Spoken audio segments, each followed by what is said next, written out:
Hello, everyone, and welcome back to part two of a series called Learning to Navigate Canvas to Succeed in Any of My Classes. So, where we left off was talking about the second layout of in Canvas of the dashboard. But if you have not seen the previous video, go ahead and click on the link below. I will post it down below for you to go watch. But moving on to the second display layout, we have in this layout is more of a calendar sort of layout. Most of you may be a bit more familiar with this layout just because um, Canvas, your Canvas dashboard may be set to this specific layout. However, it doesn't necessarily mean that you have to be stuck with this layout. If you decide to go with the card view or the recent activity after this video, then you may do so if it helps you succeed in your classroom. So now talking about this layout, it's called list view. In list view, like I mentioned previously, it's a calendar, and like in any old calendar, you can go back and look at, so we could go ahead and start from today, and you could go scroll up and look at yesterday's, the day before, and any other assignments that you had in assigned by your teacher previously. Or if you go, if you start from the today, you could go ahead and look forward into the next week, um, or into the next day to know and be updated of what assignments or what announcements your teacher has for you. Okay, so now having said that, now let me go ahead and talk about these buttons up here and what do they do.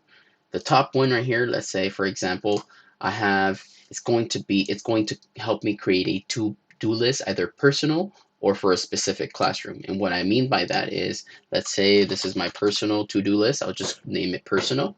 And then from here, I'm going to go ahead and just leave August 30th just because, just for the purpose of this video, and I'll leave it at this specific time. I will not choose a classroom, and I'll just put testing to-do list. Why not? That's going to be the message that I will leave in the details description of my to-do list. So you notice here that it created a to-do list, a personal to-do list, so that it can remind me about anything that I want, technically, because it's a calendar and I can use it to my advantage, right? Now, if I go back and if I put class, and I go ahead and just for the sake of this video, leave the date the same, the time the same, and choose a class, the first class that I saw. And I put, doesn't matter. You put the message for you that will help you succeed in this specific class. And then you go ahead and click save. And what you will notice is that I already have some stuff already created for this specific class, which is Math 6. Now, things that you can do when you're done with this checklist. This is the thing that I like about this particular outline.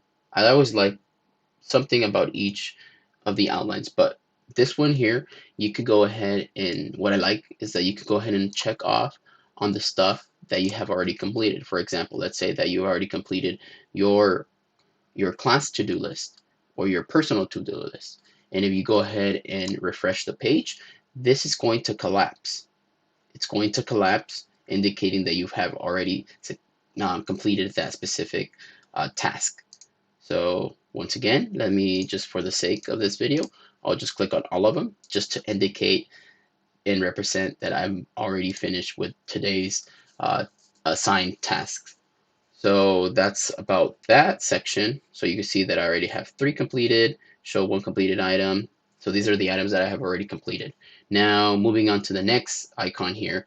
This here, if you click on it, it will display all of the grades of your enrolled classes. So period 1, period 2, all the way to period 6. Okay. So from there, you can go ahead and access your grades. So that's that.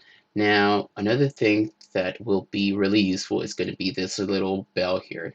This little bell is going to notify you whenever your teacher pushes out any graded assignments or any sort of notification. For example, here, one of the teachers specifically from period 1, my Math 6 course, I have a missing assignment.